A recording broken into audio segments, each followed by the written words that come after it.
Hi, I'm Sophie, and welcome to my world. Welcome to another session of Q&A with Sophie.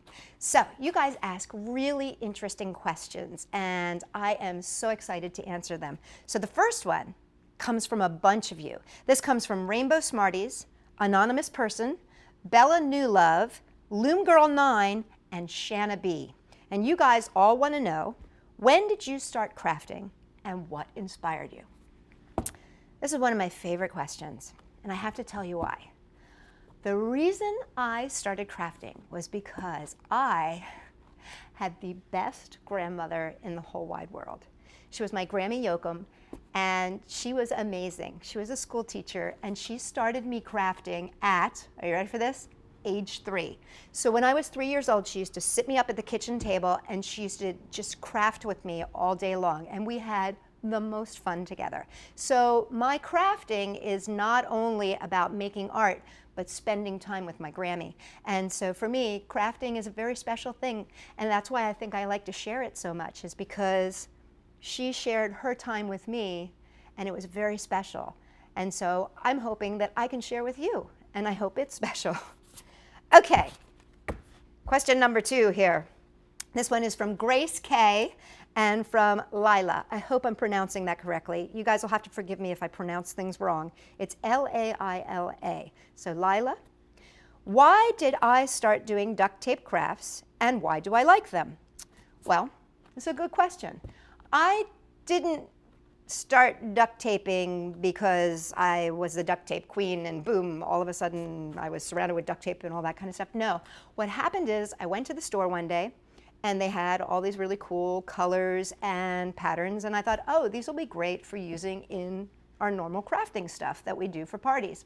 So I bought a bunch of it, and I took it to a party, and the kids loved it, and they were using it on their projects. And this one little boy came up to me, and he said, can I make a duct tape rose? And I said, well, sure, but I don't know how you make a duct tape rose. And he said, I know how to make one, and I'll teach you if it's okay if I make one. And I was like, sure. So this little boy taught me how to make a duct tape rose. Well, as soon as he did that, I realized that you could put 2 pieces of tape together, and you could make fabric, and you could make petals, and you could make all kinds of stuff. So basically what happened is I came home from that party and literally spent hours just playing with all the tape. And that's how I got into duct tape. And then I realized that you could make things like wallets and purses, and from there we just started going crazy in our warehouse, coming up with all kinds of different fun activities and ideas and ways to use the tape. That's why I like it, because it's such an open-ended craft. I mean, you can really literally do anything with duct tape. I like to say, if you can sew it, you can make it with duct tape. You just don't need a needle and thread. Anonymous Person asks, do you keep the crafts?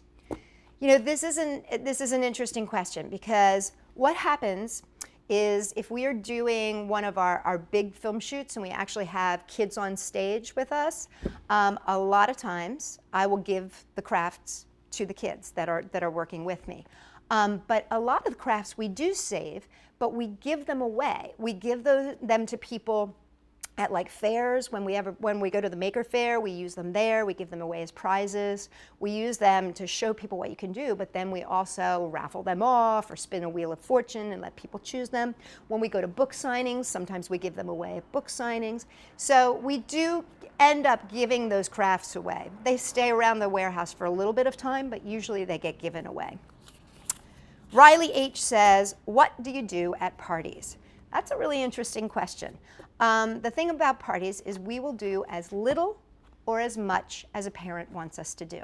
So what that means is we can start all the way with the invitation and go all the way to the goodie bags at the end, or we can just do one portion of it, like entertainment.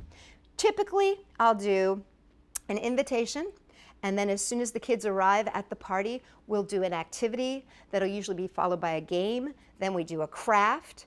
Then we do usually more games or music or story time. Then we'll do either a treasure hunt or piñata, or we'll do some adventure type of thing. And then we have cake, and then we send them home. And like I said, sometimes we do the goodie bags for the folks, sometimes we don't. It's up to them.